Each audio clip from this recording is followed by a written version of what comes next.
Bonsoir à toutes et à tous, les choses vont très vite. Et nous sommes dans un de ces moments où, comme le disait le grand poète allemand Hölderlin, plus croît le péril, plus croît ce qui sauve. Mais pour l'instant, en France, nous subissons le péril. Je commencerai par le discours d'Emmanuel Macron, qui a prononcé hier soir. Il faut bien commencer par le plus petit commun dénominateur. Et puis, je tenterai, car les choses vont très vite, d'aller au fond des choses et d'analyser ce qui se passe réellement dans le monde, ce qui est porteur de péril et ce qui est porteur d'espoir. Vous savez, depuis 40 ans, 50 ans, je dirais depuis la mort de Georges Pompidou, nos présidents de la République ont laissé aller la France avec de moins en moins de compétences, de plus en plus d'aveuglement et de plus en plus pratiquant un comportement de petits courtisans, de gens qui se soumettent, mais en même temps veulent faire croire qu'ils savent, qu'ils connaissent, qu'ils comprennent. C'est à l'intention de la France que le Vénitien Balthazar de Castiglione avait écrit en 1520, là où commence le problème de la cour en France, sous François Ier, le livre du courtisan. Eh bien, en France, nous sommes avec un président de la République entouré de sa petite cour de courtisans. Et qui les ramènent, ils sont arrogants, ils sont pleins de prétentions. Mais ils sont incapables de prendre conscience de ce qui est nécessaire à la France et des moyens nécessaires pour le faire valoir, pour qu'on tienne notre rang.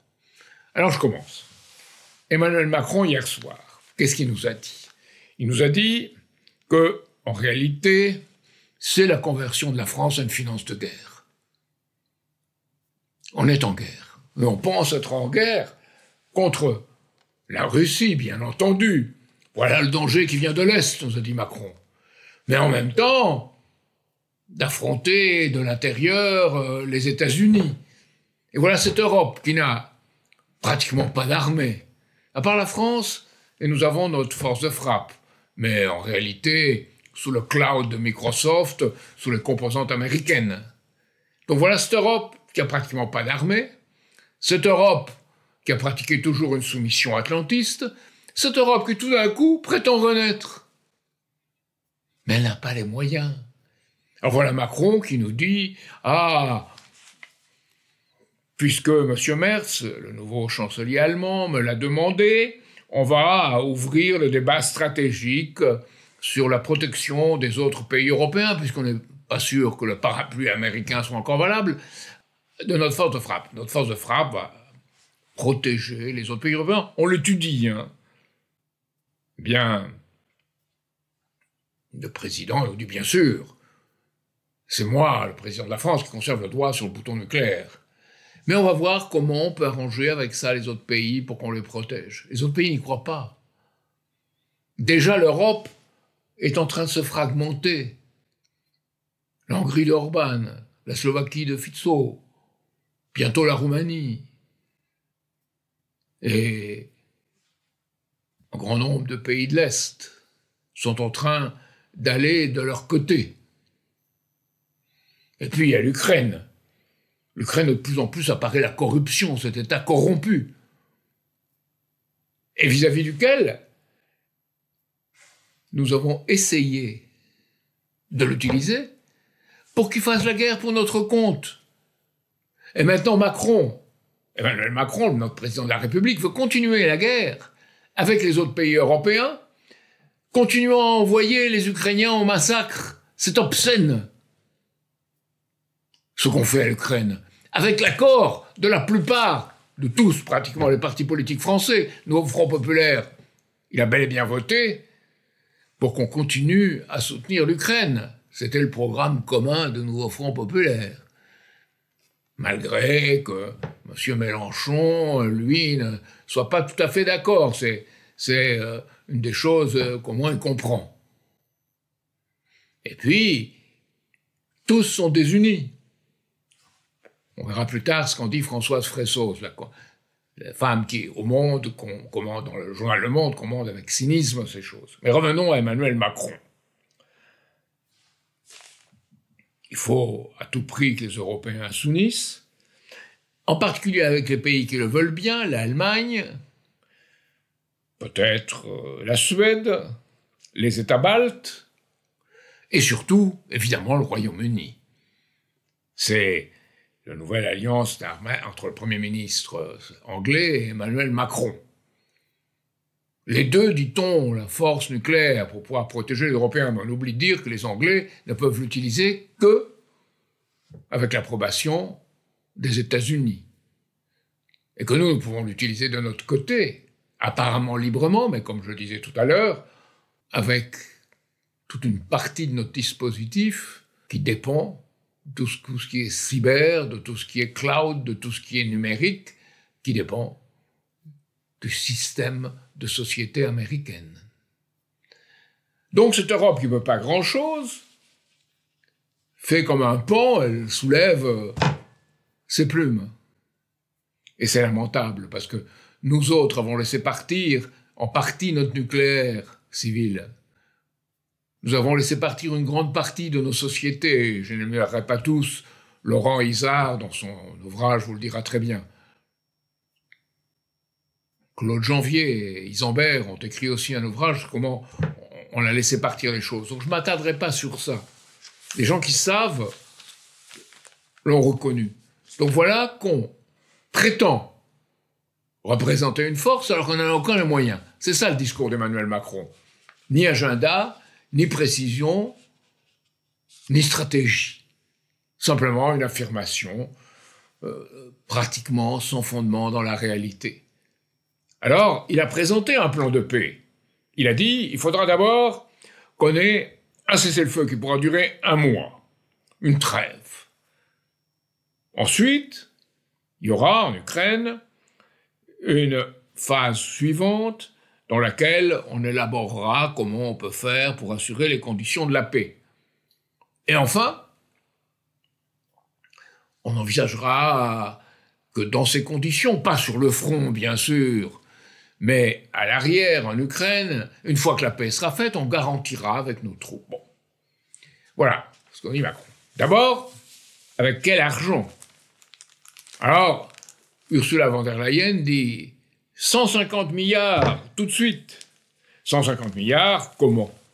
En réalité, ce qu'on veut dire, c'est qu'on veut geler les avoirs russes, ce qui est tout à fait contraire au droit. On veut geler les avoirs russes, qui sont à peu près 200 milliards, qui se trouvent actuellement principalement en Europe, pas aux États-Unis. Donc on veut geler ces avoirs russes.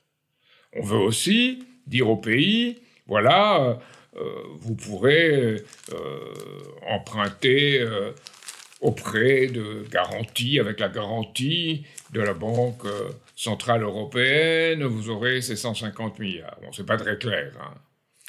On dira, et pour cela, vous pouvez appliquer la clause d'urgence qui est prévue, qui fait que ça ne rentrera pas dans le fameux 3% de déficit par rapport au produit intérieur brut. Donc vous pourrez y aller, les gars. Plus 650 milliards. Alors, les 650 milliards, on vous le dit, 650 milliards, eh bien, pour dépenser au moins 1,5% de plus dans vos dépenses militaires, Macron a dit 3,5%, alors qu'actuellement, on est à 2,3%. Donc c'est ça le réarmement de l'Europe. Mais avec quel argent? Avec la monnaie de singe? Avec la fausse monnaie? Et c'est 650 milliards dont parle Ursula von der Leyen, qui serait une marge de manœuvre budgétaire sur une ligne générale de 4 ans. Ça ne veut pas dire grand-chose. Donc voilà qu'on bâtit sur du sable, sur des sables mouvants, toute une stratégie, alors qu'on a laissé partir progressivement ce qui fait notre force, c'est-à-dire l'organisation de notre force de frappe nucléaire, la base nucléaire civile de notre économie. Merci aux faux écologistes qui ont organisé tout ça, et encore plus merci à François Hollande et à tous ceux qui ont organisé cela. Et merci encore Nicolas Sarkozy, qu'il me fait réintégrer le commandement de l'OTAN, reniant ce qu'avait fait le général de Gaulle. Alors, dans tout cela, non seulement par rapport à l'international, nous ne sommes pas crédibles, mais à l'intérieur de notre pays, Françoise Fressoz, j'y reviens, je mentionnais tout à l'heure, elle nous dit « La conversion de la France à des finances de guerre est une réalité, mais elle s'opère en l'absence de tout consensus sur la méthode et les objectifs. » C'est ça, bâtir sur du sable. Et en même temps, la gauche se fracture sur l'aide à l'Ukraine, la droite se fracture, Laurent Wauquiez, Retailleau, même Cazeneuve, Hollande qui tentent de revenir, qui ne reviennent pas, au Parti socialiste fort qui veut rester, Boris Vallaud qui veut monter. Enfin, c'est un panier de crabes. Et dans ce panier de crabes, évidemment, on nous dit « L'Occident, c'est nous, et nous devons nous battre pour lui. » Ouais, faire mourir les Ukrainiens, oui, jusqu'au dernier, mais pas se battre. Et c'est là qu'il y a la contradiction profonde, la contradiction morale dans ce que nous sommes devenus. Un chiffre simplement, pour dire la vérité. On a laissé détruire Nord Stream. Les Allemands en particulier, ou les Danois, chez qui ça se passait, mais nous aussi, Français. C'est le gaz qu'on avait bon marché de la Russie. On n'a pas fait d'enquête. Madame Loiseau dit qu'on a fait une enquête. Bon, c'est la limite de ses compétences. Mais en réalité, si vous regardez les choses, quelle est la conséquence? Eh bien, 39% des importations européennes de gaz naturel liquéfié viennent de Russie en 2024. Et encore, on a aussi par le Turkstream, le pipeline qui passe par la Turquie, on en reçoit aussi un peu. On reçoit du pétrole d'origine russe raffiné en Inde qui nous est rétrocédé. Donc on ment. Pendant longtemps, le pipeline avec le gaz qui passe en Ukraine, russe, pendant la guerre, continue à passer. Et les Ukrainiens ont touché leur dû. Maintenant, on leur a dit qu'il fallait cesser pour un peu tenir encore plus les Européens sous contrôle. Alors, là, on en vient à ce que les Européens, maintenant, comme l'a dit Macron, envisagent ce parapluie nucléaire commun. Non. Je développerai tout à l'heure ce que cela veut dire. Ça ne dire à peu près rien. Mais, en tout cas, ce qu'ont dit les Russes, Lavrov, Macron et Starmer ne comptent pas. On ne les veut pas à la table. Et Trump non plus ne veut pas à la table. Et Loushenko, qui dirige la Biélorussie, a proposé une réunion en Biélorussie avec les Américains, avec les Russes, et Zelensky, qui a dit c'est un bon gars, tant qu'il défendait la paix, après il s'est fait tromper par les Britanniques et les Occidentaux, ce qu'a dit Loushenko. Maintenant, Zelensky, les Russes, les Américains, aucun Européen, ça vaut pas la peine qu'ils viennent. Il a dit avec une forme un peu brutale. Donc on en est là. On essaye de montrer qu'il y a une Europe, alors qu'on est exclu. On prétend, certains prétendent, ils croient pouvoir, à terme, séparer la Russie de la Chine et avoir une entente avec la Russie qui exclurait. Ce sont des rêves. La Russie et la Chine sont complémentaires, elles l'ont compris, et elles ont décidé d'avoir un accord. Donc ce que j'ai dit, moi, dans mes campagnes, c'est une Europe de l'Atlantique à l'Oural, le général de Gaulle. Maintenant, cette Europe-là doit être intégrée dans une Eurasie de Lisbonne à Vladivostok et à Pékin. Et c'est ça un espace économique de développement, à cette dimension-là, avec la souveraineté de la France. Pas une Union européenne où tout le monde se bat contre son voisin et qui n'a pas de cohérence. Eh bien, aujourd'hui, on paye de ne l'avoir pas fait. Et Lavrov nous dit, Macron et Starmer n'ont pas la place, Lavrov, le ministre des étrangères, Serge Lavrov, le ministre des Affaires étrangères russe, Macron et Starmer n'ont pas la place à la table de négociation, jamais la Russie n'admettra qu'il y ait des troupes françaises, britanniques ou de n'importe quel autre pays de l'OTAN, que ce soit au nom de l'OTAN ou au nom d'elle-même, en Ukraine. Et de son point de vue, il a raison. Parce qu'en réalité, l'Union européenne, c'est l'OTAN. Et l'OTAN, c'est l'Union européenne. Parce que la plupart des pays membres de l'Union européenne appartiennent à l'OTAN. Et l'article 47.2 du traité de l'Union européenne, sur le fonctionnement de l'Union européenne, dit que les pays de l'Union européenne se doivent entraide et se doivent assistance en cas d'attaque contre l'un d'entre eux.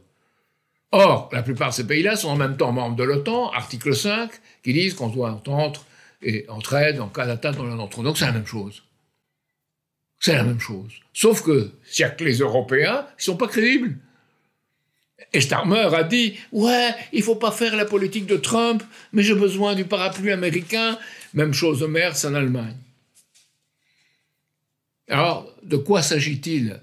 On est en train d'assister à un possible dans une période qui sera transitoire, de partage, de bonnes affaires entre la Russie et les États-Unis, et nos entreprises qui étaient implantées en Russie, qui ont été à un certain moment implantées au Kazakhstan pour le pétrole, elles vont tout perdre. Tout, enfin, pas tout, mais la plupart des positions qu'elles avaient prises. Pourquoi? Ah, parce qu'on fait des sanctions, des contre-sanctions, l'Europe a encore décidé de faire de nouvelles sanctions qu'on n'a pas les moyens d'appliquer. Et Poutine, très habilement, il est judoka, il a pris ces sanctions et il les a transformées en quelque chose qui permettait le développement de la Russie. Et cet imbécile de Bruno Le Maire, excusez-moi, il faut appeler les gens par leur nom, avait dit qu'on mettrait la Russie à genoux. Et c'est bien le plan qui était prévu. Pourquoi? Quelle preuve? D'une part, on a soutenu l'Ukraine, qui à partir de 2014 a bombardé les régions russophones de son propre pays. Et puis l'accord de Minsk, avec Hollande et Merkel, on l'a appliqué pour gagner du temps et armer l'Ukraine. Car en 2014, l'Ukraine n'avait pas une armée forte. Et l'armée comment? L'armée dans un climat de corruption absolue. On dirait qu'il y a aussi de la corruption en Russie, c'est vrai. Mais en Ukraine, c'est énorme parce qu'on a envoyé tous les hommes d'un pays, pratiquement, au-dessus de l'âge de 27 ans au départ, puis maintenant on essaye d'attraper aussi les jeunes, à la guerre, à se faire tuer, à la boucherie. Vous imaginez ce que c'est d'avoir fait une guerre comme ça dans les tranchées? Ce sont des gens qui auront des chocs mentaux, comme nos soldats en ont eu en 1918. Il y aura des gueules cassées, comme nous en 1918. Et nous, là, dans les autres pays européens que l'Ukraine,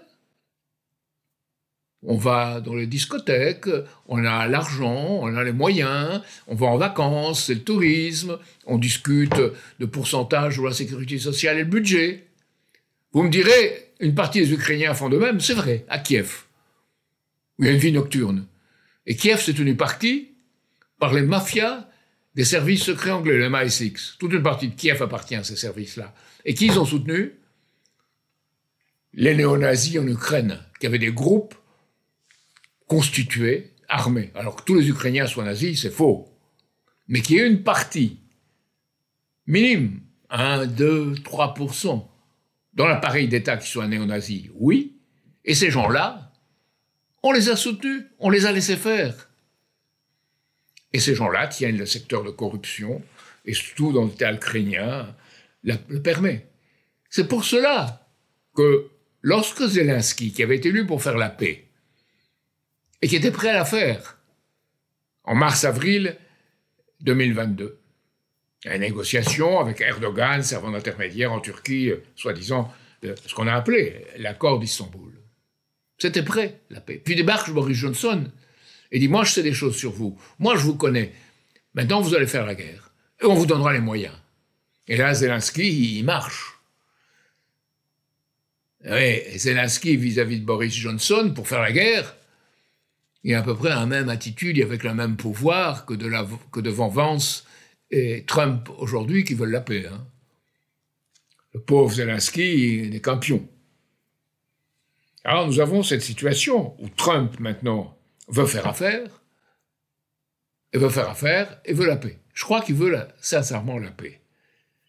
Et en France, on n'a pas du tout compris ce qui se passait aux États-Unis, et on n'a pas compris la vraie vulnérabilité de Trump et de son équipe, parce que c'est la même que la nôtre.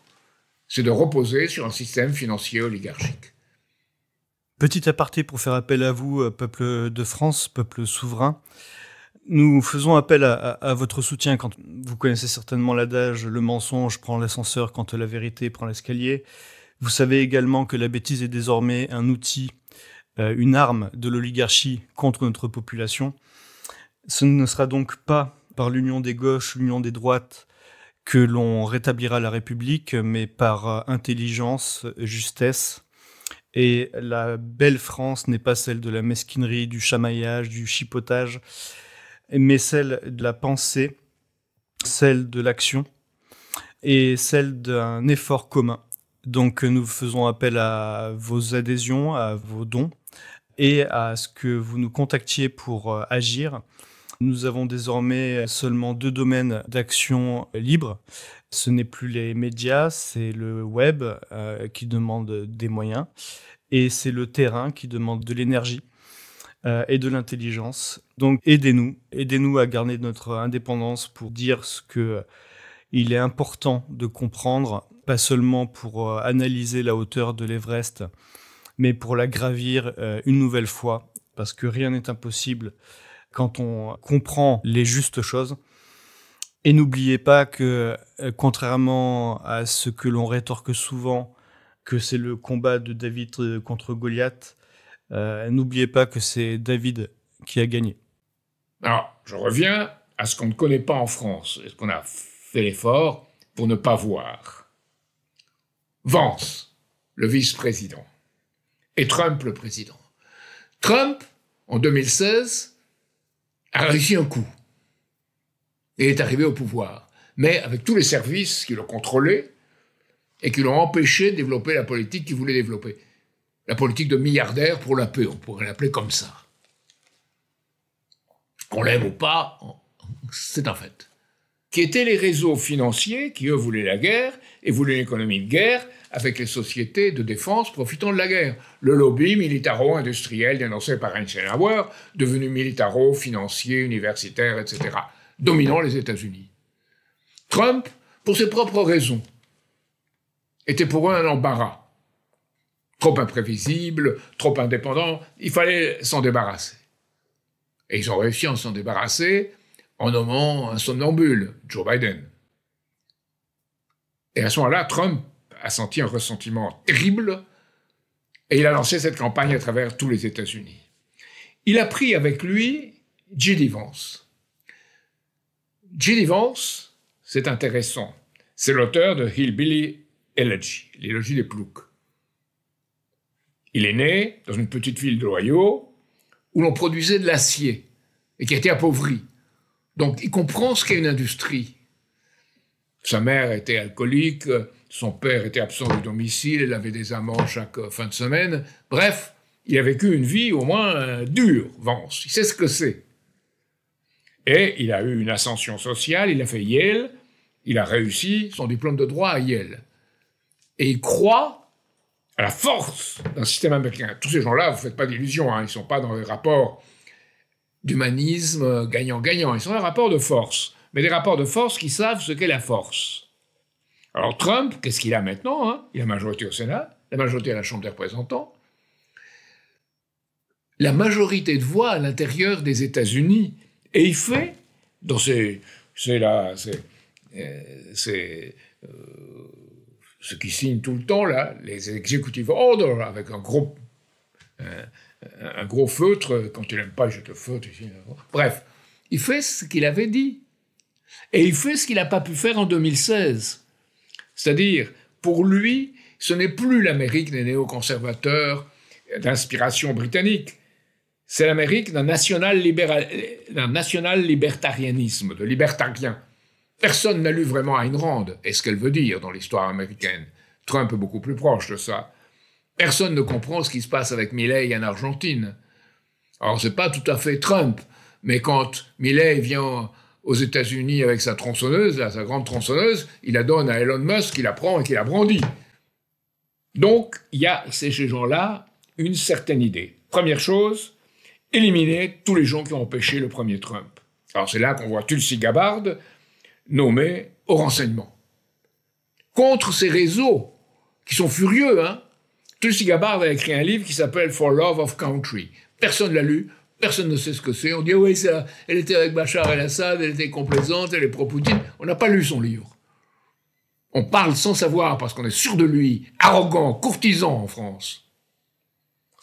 Puis il y a Kash Patel, le FBI, celui qui a exécuté les ordres. Hein. Avant Vance, il a bousculé les Européens, lui, il faut faire le boulot, éliminer les gens qui ont gêné Trump. Et puis il y a Scott Bessent. Alors, montrer que les Français ne comprennent pas très bien ce qui se passe aux États-Unis. Scott Bessent, c'est le secrétaire au Trésor. Alors, sa politique, c'est les 3-3. 3 fois 3. 3% de croissance, 3% de réduction du déficit par rapport au produit intérieur brut, et 3% de production supplémentaire, c'est-à-dire 3 millions de tonnes de pétrole, de barils de pétrole, pardon, par jour. De plus, 3 millions par jour. Et de faire agir aux États-Unis sur un État qui a une infrastructure, un État qui a la force, dans lequel on réduit les impôts, on contrôle les dépenses publiques et on dérégule. Il a travaillé avec Soros. Son Key Square Group a été fondé avec l'appui de Soros. Mais en même temps, Scott Bessent, c'est quelqu'un qui ne correspond pas à l'image qu'on serait en France de Trump. Il est lui-même un peu, disons, il ne tombe pas dans la ligne de pensée sur l'administration Trump. Alors, l'administration Trump, d'un côté, vous voyez Trump et Vance, surtout Vance d'ailleurs, qui jouent sur les enfants, comment ils ont une famille, comment l'enfant de Vance allant jouer dans le bureau ovale du président. D'ailleurs, le poids de Vance est très grand. Dans l'entretien avec Zelensky, c'est Vance qui donnait le là.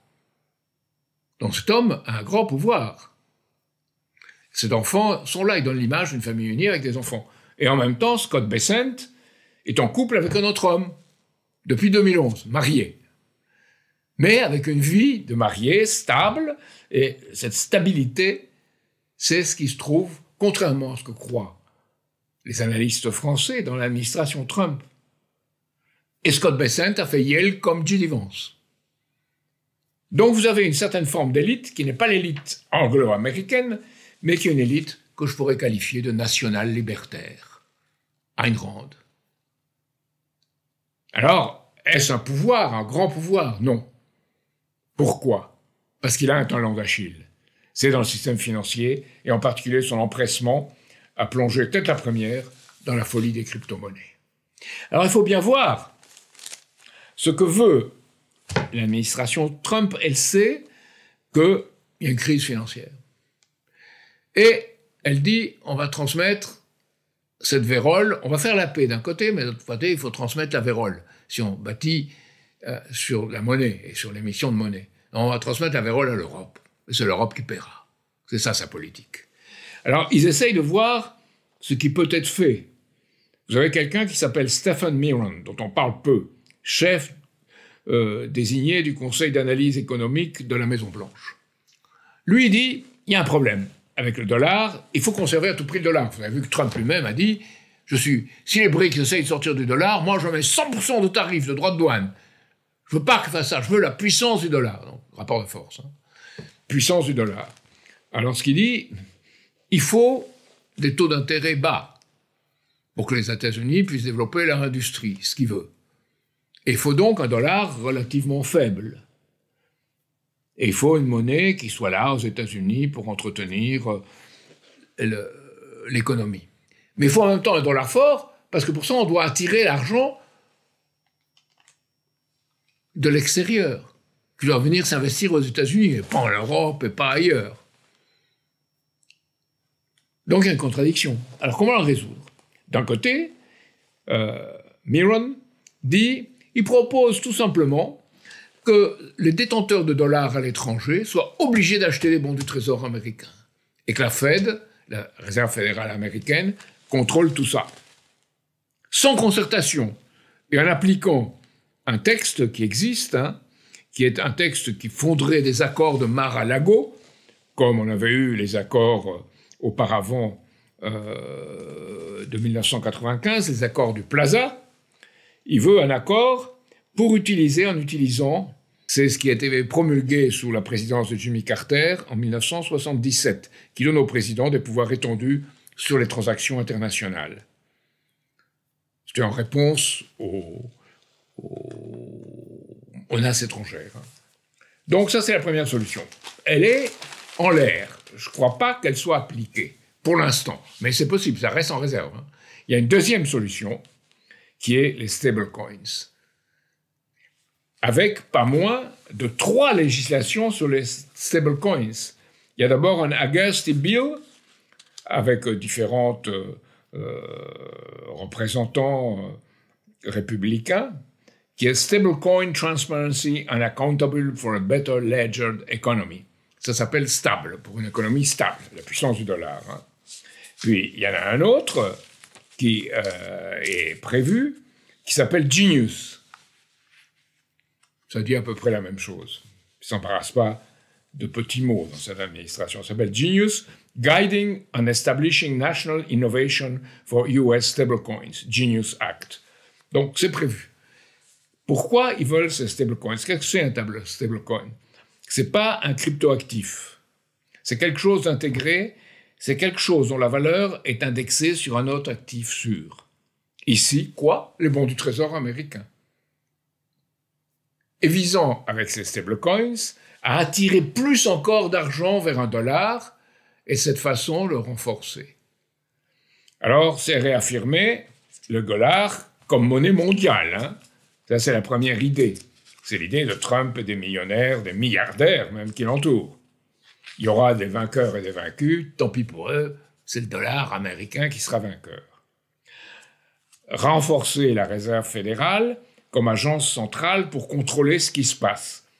Et tout le reste, livré à la loi de la jungle, à la loi du marché. Et, évidemment, sans que le gouvernement ait un contrôle direct. Alors, nous avons au centre ce stablecoin, basé sur ce qui est solide, du cash ou les bons du Trésor américain surtout. Là, ce n'est pas obligatoire de se convertir. Mais ça créera les conditions où les gens, par exemple, qui ont des surplus par rapport aux États-Unis. Vous savez que les États-Unis ont des déficits de balance commerciale, qui s'achètent partout, tout ce qu'ils peuvent, donc avec les dollars qu'ils impriment, ils achètent. Ceux qui ont à l'étranger ces dollars payés par les Américains, on leur dira, venez, investissez dans les bons de trésor américains, le dollar est solide, on a 70% des réserves mondiales, vous ne pouvez pas faire autrement. Et les BRICS, bah, peut-être un jour, mais pas aujourd'hui. Donc venez, venez. Et ils viendront. Dans un court terme. Ensuite, tout ce système crée une pyramide de fausses monnaies. Aujourd'hui, aux États-Unis, pour 5 $ de crédit, on a 1 $ de croissance dans l'économie réelle. Ça ne peut pas durer longtemps, mais ça dure à cause du lien entre les sociétés de réarmement militaire, l'armée, entre Lockheed Martin, les sociétés comme même Boeing, toutes ces sociétés-là du lobby de défense américain, qui sont liées aux cryptos, qui sont liées au numérique et qui sont liées au dollar, qui n'est plus le dollar du peuple américain et des États-Unis d'Amérique, c'est le dollar de ces intéressés-là. C'est plus même le dollar, c'est aussi le dollar des marchés internationaux, mais maintenant relié, dans la vision de Trump, au sol et à la puissance américaine. Et c'est là qu'il y a un talon d'Achille, parce que on voit leur combinaison, parce que sur ces stablecoins se greffe quoi? Tout un système dont Trump vient de parler. Alors, c'est le système d'une réserve stratégique de crypto-monnaies pour les États-Unis. Alors là, il s'agit bel et bien de crypto-monnaies. Alors, quelle crypto-monnaie? Là, on prend Ripple, Cardano, Solana et le Bitcoin, on prend toute une série. Même Ethereum, qui s'est effondré parce qu'il est moins sûr, c'est plus n'importe quoi. Alors, on le voit très bien. Il y a la Security and Exchange Commission aux États-Unis, qui est l'agence, disons, qui coiffe un peu les intérêts financiers, qui régule, qui est capable de superviser et qui contrôle. Il y avait auparavant quelqu'un qui s'appelait Gary Gensler, qui était plutôt opposé aux crypto-monnaies. Il est remplacé par un Paul Atkins. Paul Atkins, eh bien, c'est un homme qui est tout à fait partisan des crypto-monnaies et qui est très proche de David Sachs. David Sachs, qui lui, maintenant, est celui qui est en charge de toute la politique de crypto-monnaie nommée par Trump. Donc Trump a nommé Paul Atkins et David Sachs. David Sachs était un proche de Peter Thiel. Peter Thiel, qui est l'esprit, disons, malin de l'administration Trump. Peter Thiel, qui était lui-même donc proche de David Sachs, qui lui-même, à PayPal, était proche de Elon Musk. Et il y a un point commun à ces trois-là. Ils viennent tous d'Afrique du Sud, tous du gouvernement de l'apartheid d'Afrique du Sud. Tous ont ces origines-là. Alors, c'est pas ça qui les définit principalement, mais c'est ça qui définit le milieu dans lequel ils ont baigné. Et maintenant, ils contrôlent tout l'appareil financier américain. Et c'est là qu'on doit comprendre que c'est la puissance, mais c'est en même temps un talon d'Achille. Et que si en France on avait une attitude indépendante, si on soutenait les BRICS, on n'aurait pas tout de suite un substitut du dollar, mais on aurait une dynamique qui s'amorcerait. Mais on ne va pas avec les BRICS, on ne va pas fréquenter les Chinois. Avec les Russes, c'est pas possible, il faut faire la guerre. Une guerre peut-être qu'on l'a fait faire aux Ukrainiens, pas nous. Mais voilà. Et on n'est pas capable de concevoir une nouvelle architecture. Pourquoi ? Parce qu'on a des courtisans, parce qu'on juge d'après la cour et les mœurs de la cour aujourd'hui. Et on n'est pas capable d'en sortir. Et c'est là que toute la classe politique française est comme ça, y compris certains souverainistes, et même la plupart des souverainistes, qui ne comprennent pas ce qu'est la souveraineté. Alors là, il y a quelque chose d'intéressant qui est en train de se produire. On a, parmi les gens qui ont travaillé dans le renseignement, parmi les militaires, des gens qui n'en peuvent plus. Lorsqu'ils voient que c'est le domaine essentiellement de notre indépendance militaire. Et ils voient que si, peu à peu, on laisse notre force de frappe partir entre les mains, disons, ou servir de parapluie en Europe et partir entre les mains des gens qui sont dans ces affaires européennes, eh bien, si on fait ça, on donne progressivement, pas tout de suite, mais on s'acoquine avec des États qui ne sont pas souverains, et on perd notre souveraineté. L'Union européenne n'est pas un État qui doit disposer d'une puissance militaire, c'est une agglomération de choses désunies. Coralie Delhomme, vous parlez des États désunis d'Europe, maintenant ils sont encore plus désunis. Et dans tout ce système, cela peut éclater à n'importe quel moment, mais ça peut être très dangereux. Comme ça, être positif, ça va dans le sens d'une nouvelle architecture de sécurité et de développement mutuel à l'échelle du monde. Politique que devrait défendre la France, nous avons une occasion extraordinaire, pas d'être du côté du péril, mais du côté de ce qui sauve, et nous ne la saisissons pas. Et je vous demande de nous aider, nous qui avons une certaine idée de ce que doit être la politique de la France, plus cohérente que celle de l'immense majorité de ceux qui sont dans la cour, et même ceux qui voudraient être dans la cour, je pense à certains souverainistes. Nous avons cette idée de quelle politique devrait mener la France, et de vous le dire, et de l'apprendre aux Français. Nous n'avons pas les moyens de le faire. Nous n'avons pas les moyens financiers. Donnez-les-nous, et vous verrez comment les choses pourront changer. C'est ce que je veux vous dire ce soir.